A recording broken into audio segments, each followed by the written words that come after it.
¿Ya? Buenas tardes, queridos estudiantes. Vamos a continuar con el examen de el principio de tercero excluido. Paso a la cápite cuarto.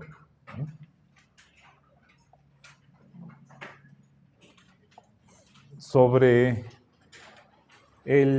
la versión parmenidia o absoluta del tercero excluido. ¿Sí? Principio de tercero excluido, versión absoluta o de Parménides.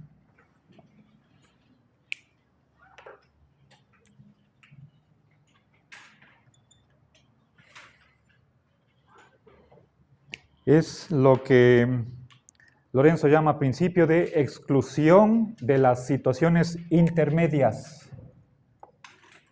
El PESI, ¿sí? Exclusión de las situaciones intermedias. Es decir, si hemos estado viendo que hay una gradualidad en la posesión de propiedades y que van del 0 al 100, y en la mitad infinitos grados, no solamente 1, 3, sino innumerables. El principio de tercero excluido, tal como lo formula Parménides en su poema, con respecto al ser, dice que o existe totalmente o no existe en absoluto. Y por lo tanto, la alternativa es o P es totalmente verdadero o verdadera o totalmente falsa. ¿Sí? Bien. Entonces, esto equivale a decir o todo o nada. ¿Sí? Por lo tanto, por favor, miren acá el pizarrón. Parménides, a ver, en un par de líneas en su poema, dice, no hay más ser aquí y menos ser allá. Si es que no hay grados, entonces, eso quiere decir que se darían únicamente estas dos alternativas. O existe plena y absolutamente, de modo puro, o no en ninguna medida. ¿Sí? El 0 o el 100. Esta es la propuesta que nos hace Parménides, literalmente. No simplemente dice o es o no es.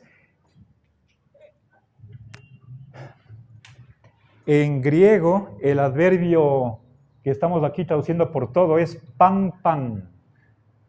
Recuerden, pan es todo. De ahí viene, por ejemplo, panteón, panamericana, pandemia. ¿Sí? Y está repetido, pam, pam. Es como un reforzativo. Y no recuerdo cómo está dicho, es uji, el no total. En vez de simplemente uji es no en absoluto, de ninguna manera. Entonces, no es cuestión de interpretación, sino es tomar lo que él dice al pie de la letra. Esto es textual. ¿Sí? Bien, en otras palabras, ¿qué nos está diciendo este principio?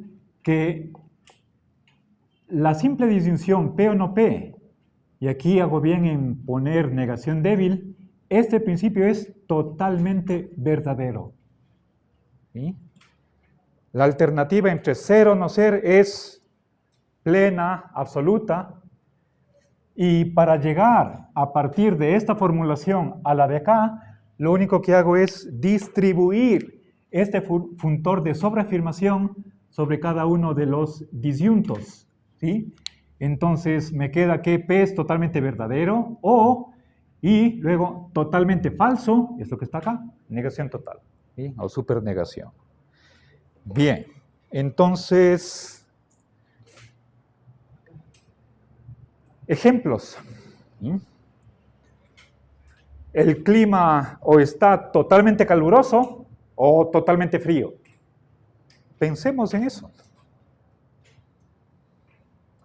Si hubiera dos extremos, por un lado tenemos un extremo de lo totalmente frío.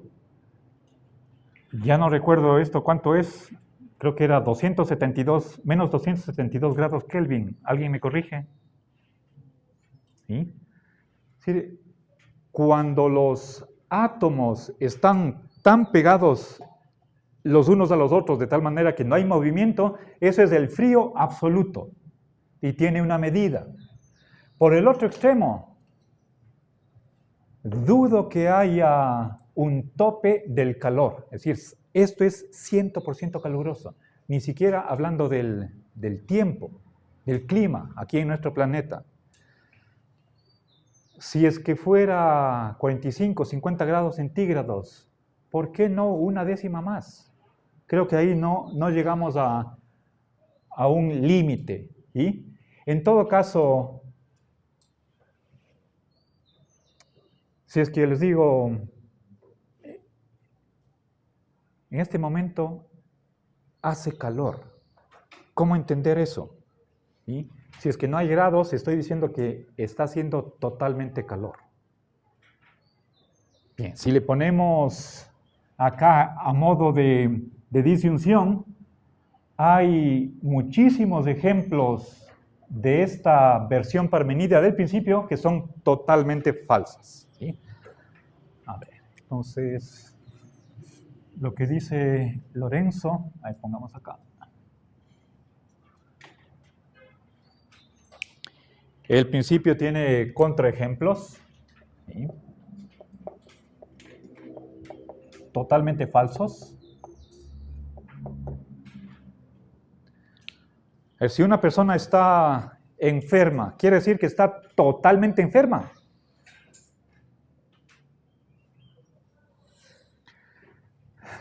Si alguien siente dolor, ¿quiere decir que siente total dolor? Si un estudiante es aplicado, ¿significa eso que es totalmente aplicado? Si el trole es veloz, ¿significa que es totalmente veloz? Me parece que todos esos ejemplos muestran que en muchísimos casos esta división es totalmente falsa. ¿Sí?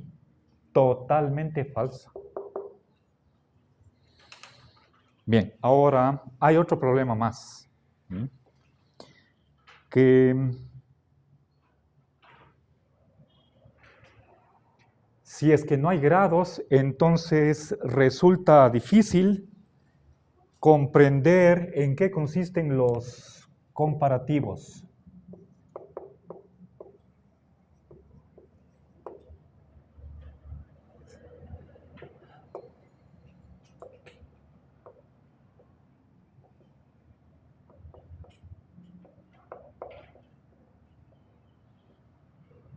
Ya los comparativos consisten en tomar dos objetos que tienen la misma propiedad. A ver, creo que he usado anteriormente, por ejemplo, la leche y las lentejas.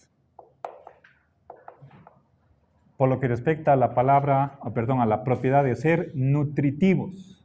¿Sí? A ver, la leche es nutritiva, las lentejas son nutritivas, ambas lo son, pero más nutritivas son las lentejas que la leche. Es una comparación. Ambos objetos poseen esta propiedad, pero el uno más que el otro. ¿Sí? Entonces digo, la leche es menos nutritiva que las lentejas. ¿Sí? Menos nutritiva que las, leche y lentejas. Menos nutritiva. ¿Sí? Bien, ¿cómo entender esta oración, esta comparación? Comparación de inferioridad o superioridad.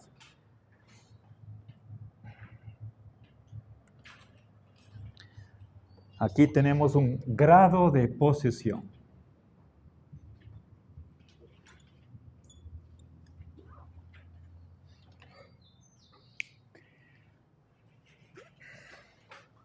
posiblemente se pueda cuantificar, dar una cantidad de cuán nutritiva es las lentejas con respecto a la leche. Podría tener un estudio de 300 alimentos y ver cuál es el más nutritivo, el menos nutritivo, y ponerle una escala. ¿Sí? Bien, ahora, lo cierto es que tenemos en una escala, ¿sí? Las lentejas están por encima de la leche. Eso es grado de posesión de esta propiedad, de ser nutritivo. ¿Ok? Ahora,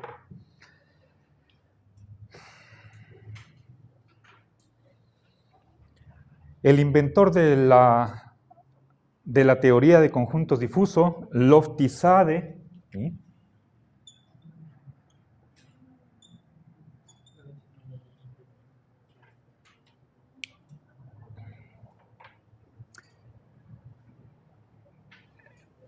postuló un principio para analizar oraciones en las que aparecen una indicación del grado de posesión de una propiedad. ¿Sí? Por ejemplo, si es que digo, a ver, las lentejas son bastante nutritivas.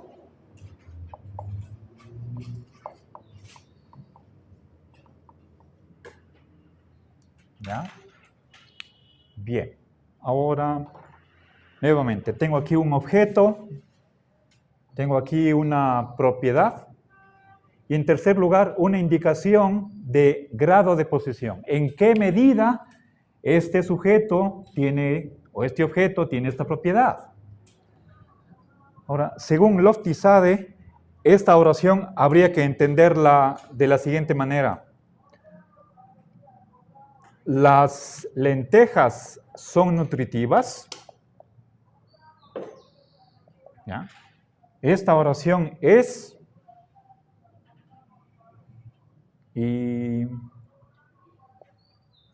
qué pongo aquí en este espacio vacío? Verán, a mano izquierda tengo un hecho, ¿sí? En el que aparece la indicación de grado de posesión de este objeto de esta propiedad, o por este objeto de esta propiedad. Acá, digo, hago la afirmación, las lentejas son nutritivas, encierro entre comillas. Esto es una oración. Digo, esa oración es, puntos suspensivos, verdadera. ¿Con qué lleno este lugar vacío? Creo que hemos visto este principio en alguna otra ocasión. ¿Sí? Aquí está grados de posesión, y aquí ¿qué va?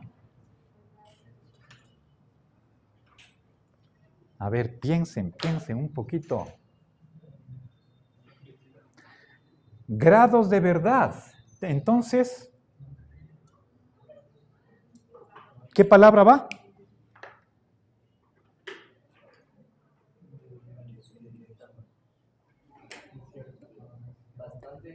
Correcto. La misma indicación de acá. Sí, los grados de posesión son los mismos que los grados de verdad de la afirmación correspondiente. ¿Ok?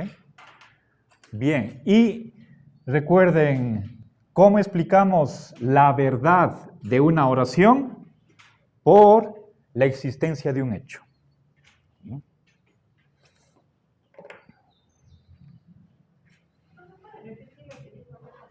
Lo último. Claro. Estoy indicando que, por una parte, estamos en lo que hace Lofty-Sade y acepta Lorenzo Peña, es identificar, aquí hay un signo igual, el grado de posesión de una propiedad por un objeto con el grado de verdad de la oración predicativa correspondiente. ¿Sí? Aquí a la izquierda tengo un hecho, el hecho de que las lentejas son bastante nutritivas, Y si yo digo las lentejas son nutritivas, aquí no aparece este adverbio de cantidad prefijado al predicado, sino que este grado está afectando a la verdad. Aquí estaba antepuesto a la propiedad, aquí está antepuesto a la verdad. Entonces, grados de posesión de una propiedad son exactamente los mismos que grados de verdad. Y finalmente, ¿cómo explico la verdad de una oración? Por la existencia del hecho al que se refiere esa oración. Nuevamente, ahí hay tres cosas, ¿sí? Entonces, grados de posesión de una propiedad, grados de verdad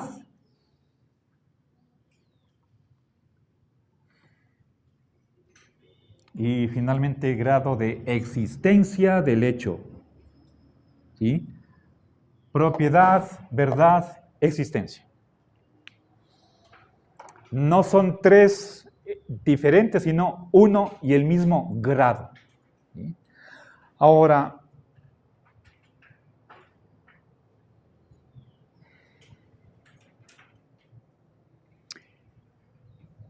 esta es la manera más simple, directa y sencilla de comprender los comparativos.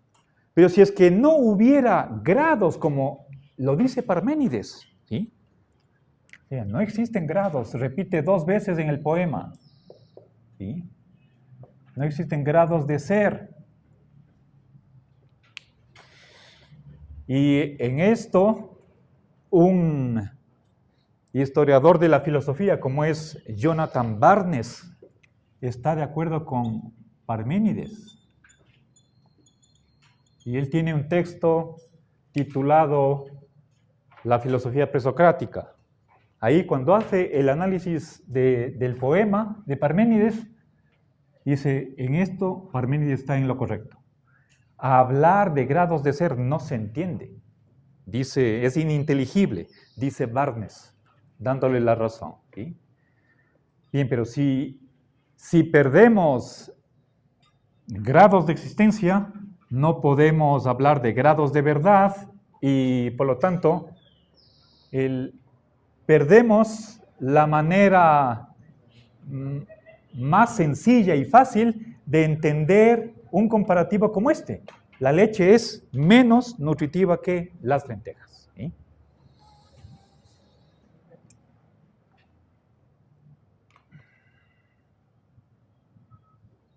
Bien. Entonces, desde aquí también es la diferencia entre la verdad y el existir. Se miran por diferentes puntos, ¿no? Sigue siendo lo verdadero existir. No tengo la respuesta.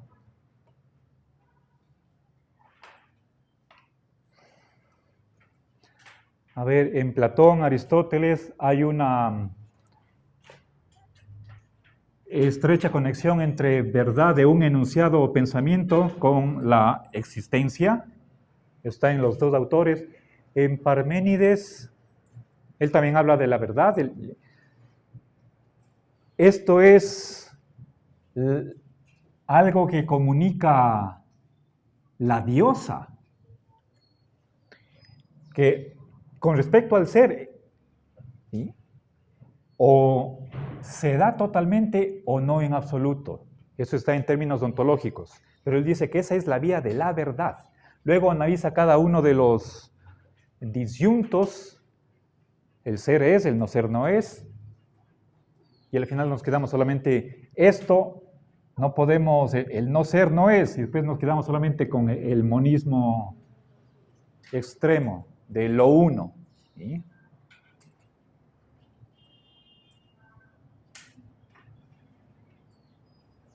Sospecho que, aunque no esté explícito en el poema, Parménides también estaría de acuerdo con que la verdad está relacionada con la existencia. ¿Sí?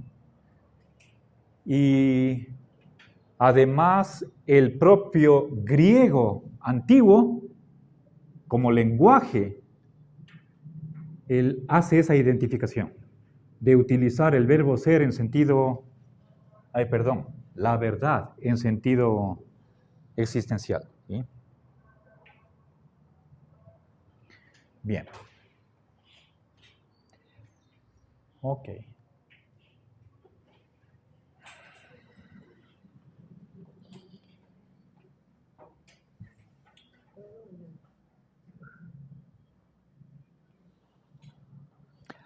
A ver, última dificultad. Sí, recuerden, esta es una primera dificultad de esta presuposición que está haciendo Parménides. Finalmente, nuevamente, si no hay grados, ¿sí? Grados para empezar en la posesión de una propiedad, entonces cualesquier dos objetos que posean una propiedad la poseen igualmente.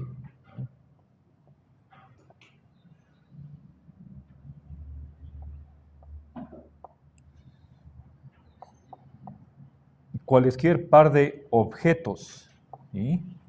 Que posean phi la poseen igualmente. ¿Sí?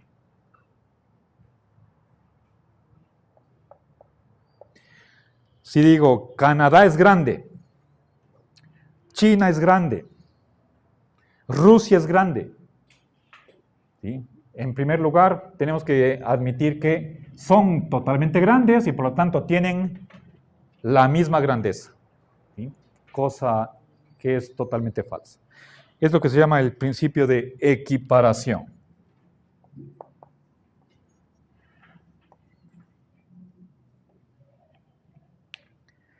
Si es que dos estudiantes o tres estudiantes son aplicados, eso significa que son igualmente de aplicados. Trasladado eso a la nota cuantitativa, tendrían todos ellos 100 sobre 100. No hay ahí una diferencia ni de decimales. ¿Sí? Bueno, creo que esos resultados muestran la inviabilidad de esta versión absoluta del principio de tercero excluido. Por lo tanto, este principio, a pesar de que sí es verdadero, no lo es totalmente, a menos que caigamos en estos errores que acabo de resumir. ¿Sí? ¿Alguna pregunta o comentario o crítica? ¿No? Gracias.